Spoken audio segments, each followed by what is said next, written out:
skills. It's about developing our own style. It's about developing our own swagger.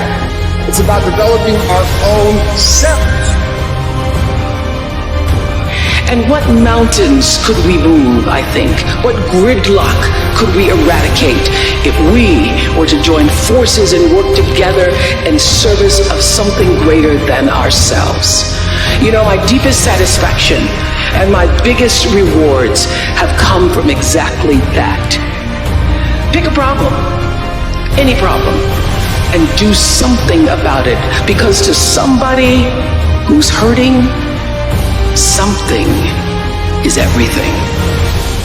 And what I know for sure is that the biggest choices begin and end with you, your internal big questions.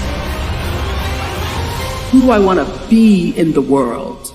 My relationship to source energy, to all that is God. I'm not talking about what you believe in God. I'm talking about your experience of that which is all life, which is divine and universal. I'm talking about the big deal. Being connected and aligned with that. When you are tuned in and charged into that, whenever you feel empty, you go inside yourself and you connect to the source, and you know that all things are possible.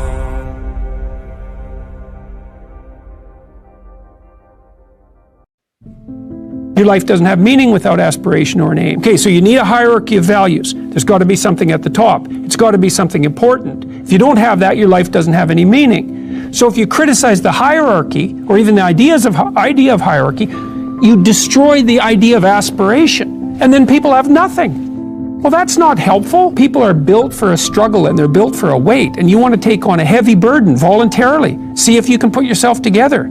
See what you can do out in the world while you're waiting to die. It's an all-in game. It better be worthwhile. And so there's a tight relationship between responsibility and aspiration and hierarchy. And when you criticize those things, you get rid of the aspiration.